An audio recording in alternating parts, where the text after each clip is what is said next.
안녕하세요. 피탐성 피츠의 교회와 함께하는 성경 공부에 오신 피츠의 성도님들, 프레시한 월요일입니다. 지난 주말부터 기온이 90도를 넘어서기 시작했는데요. 이제 슬슬 텍사스의 여름이 시작되려는 것 같습니다. 이 뜨거워지는 날씨에 발맞추어서 우리의 마음도 하나님의 말씀을 향해서 더 뜨거워질 수 있었으면 좋겠습니다. 우리 기도하고 오늘 말씀 공부 함께 시작하겠습니다.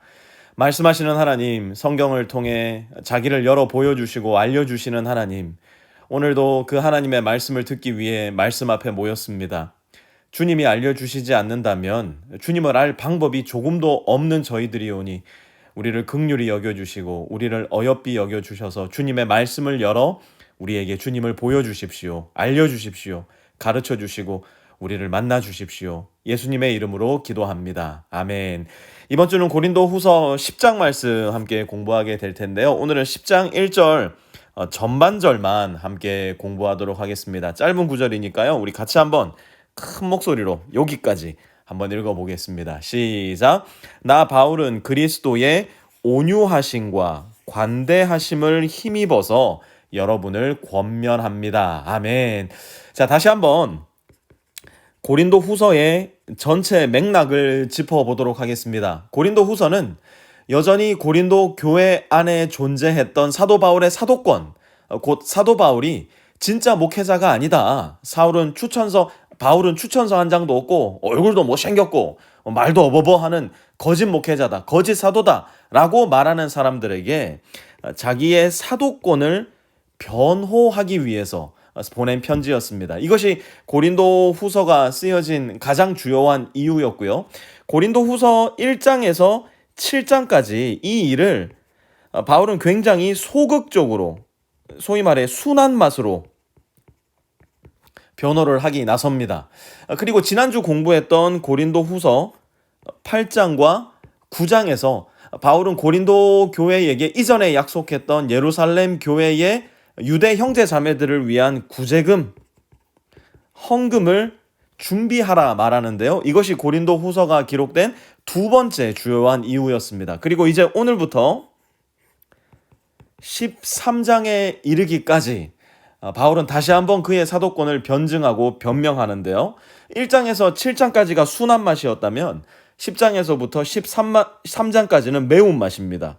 매우 적극적으로 그의 사도권을 변호해 나갑니다. 바울은 왜 이렇게 자기의 사도권에 집착을 하는 것일까? 바울은 왜 이렇게 장황하게, 때로는 소극적으로, 때로는 적극적으로 자기의 사도권을 변명하는 것일까? 이유는 간단합니다. 바로 자기가 전했던 주 예수 그리스도의 복음, 이 복음이 고린도 교회 성도들에게 외면당하지 않게 하기 위해서, 영생의 선물을 주시는 복음의 소식이 단 한순간도 고린도 교회 안에 생명력을 잃어가지 않게 하기 위해서 바울은 그토록 열렬히 자기의 사도권을 변증하고 변명하고 변호했던 겁니다. 그리고 오늘 본문에서 바울은 자기를 향해서 비난과 비판의 날선 칼을 세우고 있었던 거짓 교사들, 더 나아가 그들에게 동조했던 고린도 성도들을 대하는 자기의 기본 자세에 대해서 말을 하고 있는데요. 1절 다시 한번 읽어볼까요? 나 바울은 그리스도의 온유하심과 관대하심을 힘입어서 여러분을 권면합니다. 사실 이 사도 바울 정도 되면요, 고린도 교회 성도들한테 팍 신경질 부리고 니네 진짜 이렇게 하기야 좀 화를 낼 만도 합니다. 아니, 바울만큼 고린도 성도들을 사랑하는 사도가 어디에 있었겠으며, 바울만큼 고린도 성도들을 위해 고생하고 애쓴 목사가 세상 천지에 어디에 있었겠냐고요. 그러니 우리 식대로 생각하면 사실 바울 정도 되면 화 좀 내도 괜찮아요. 목회자 입장에서 저는 우리 바울 사도한테 그렇게 얘기하고 싶어요. 그냥 좀 신경질 좀 내시라고, 그냥 속에 있는 이야기 팍 한번 좀 터뜨려 보시라고. 그런데 확실히 바울은 저와 같지가 않아서 전혀 그렇게 하지 않았어요. 바울은 자기를 비난하고 비판하는 이들에게도 이 두 가지 마음가짐을 가지고 권면을 하는데요. 그 마음이 뭔가 보니까 첫 번째로는 그리스도의 온유하심입니다. 그리스도의 온유하심. 도대체 그리스도의 온유하심이란 어떤 마음가짐일까? 여러분, 우리가 지난주에도 배웠지만 예수님은 온 우주의 창조자세요. 모든 피조 세계에서 영광과 찬양과 경배를 받으시는 분이시고요. 정확히 하나님과 동일한 본체요, 본성을 지니신 창조주요, 만유의 주요, 만왕의 왕입니다. 그런 예수님께서 어떻게 되셨다는 거예요? 예수님은 여기에 계시는 분인데 우리가 좋아하는 찬양, 저 높고 높은 별을 건너 이 낮고 낮은 땅 위에 오신 분이 예수님이라는 겁니다. 예수님께서 자기를 비우셨고 자기를 철저히 낮추셔서 저와 여러분과 똑같은 사람이 되셨다는 거예요. 왜 그랬을까요? 도무지 하나님을 알아보지도 알아듣지도 그래서 믿지도 못하는 우리에게 인간의 언어와 감정으로 인간의 결핍과 부족함으로 더 나아가 인간의 죽음으로써 하나님을 알게 하려고 보게 하려고 믿게 하려고 그 일을 하셨어요. 하지만 이 지점에서 우리는 너무나 쉽게 오해하고 착각합니다. 하나님의 본체이신 예수님께서 성육신하셔서 이 땅에 오셨으니 예수님은 모든 신적인 본성과 능력까지도 다 상실하셨겠구나 생각하는 것이 바로 그것이에요. 실제로 기독교 역사에서는요, 예수님이 인간이 되셨을 때 100% 인간으로서 아무런 신적 권능과 능력은 소유하지 못하셨다라고 주장했던 이단들도 존재했었습니다. 하지만 그렇지 않아요. 여러분 잘 들으세요. 예수님은 100% humanity, 인성을 지니신 분이고요. 동시에 100% divinity, 곧 신성을 가지고 계신 분이에요. 무엇을 보면 압니까? 예수님은 병자들을 고치셨어요. 죽은 자를 일으키기도 하셨고요. 물 위를 걸으시거나 폭풍을 잠잠케 하기도 하셨어요. 십자가에 못 박혀 죽으시려 할 때 하나님께 청하여 10군단도 더 되는 천사들을 내가 동원할 수도 있다 말씀하셨어요. 그러나 예수님은 그렇게 하지 않으셨어요. 그렇게 하실 수 있으셨지만 그렇게 하지 않으셨다고요. 이게 뭐냐? 이것이 바로 그리스도의 온유하심이에요. 지난주 청년 예배를 드릴 때 우리 김현준 전도사님이 온유하심이 무엇이냐 정의하면서 그렇게 말씀하셨어요. 할 수 있지만, 어떻다고요? 할 수 있지만 하지 않는 것. 너무 멋진 표현 아닙니까? 제 마음에 쏙 들어온 표현이에요. 예수님은 자기를 비난하고 때리고 죽이려는 자들을 되돌려 비난하고 때리고 죽여버릴 수 있으셨지만, 할 수 있으셨지만 그렇게 하지 않으시고 오히려 오래 참으셨어요. 이사야 선지자는 이것을 미리 내다보고 이렇게 예언했는데요. 이사야 42장 3절의 내용 한번 같이 읽어보겠습니다. 시작. 그는 상한 갈대를 꺾지 않으며 꺼져가는 등불을 끄지 않으며 진리로 공의를 베풀 것이다. 아멘. 여러분, 이 세상의 논리는요, 볼성 싶은 잎사귀만 키워줍니다. 아예 봐서 싹수가 안 보이는 싹은 잘라버립니다. 불타오를 만한 등불만 키워줍니다. 아예 갸날프고 볼품없는 불은 꺼버리고 맙니다. 세상은 그렇게 할 수 있어요. 그래서 세상은 그렇게 합니다. 그런데 우리 주님은요, 상한 갈대도 보살펴 주시는 거예요. 꺼져가는 등불도 다시 보듬어 살려주시는 거예요. 나를 찌르는 갈대도 쓰다듬어 주시고 나를 태우는 불꽃도 다시 한번 용서해 주시는 분, 그것이 바로 우리 그리스도의 온유하심이에요. 교회에서, 가정에서, 직장과 인간관계 속에서 분란이 생기고 나를 비난하고 나를 공격하는 누군가를 만나게 될 때 우리에게 가장 먼저 들어야 할 생각은 무엇일까?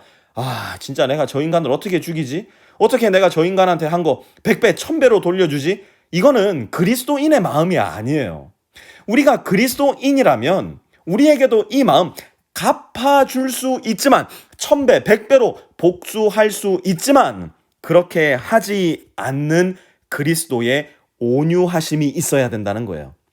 두 번째로, 바울은 자기를 비난하던 무리들을 향해서 그리스도의 관대하심의 마음을 품었습니다. 영어로 하면 kindness of Christ. kindness of Christ. 여러분, 예수님은요, 너무나 카인드하신 분이에요. 친절하신 분. 오늘날 우리 시대의 친절함은 그 깊이와 너비를 너무 많이 상실해 버렸어요. 이 시대에 우리의 마음을 사로잡는 사람은 어떤 사람인 줄 아세요? 차도남, 차도녀, 나쁜 남자, 도시의 남자. 이 진짜 큰일 날 소리입니다.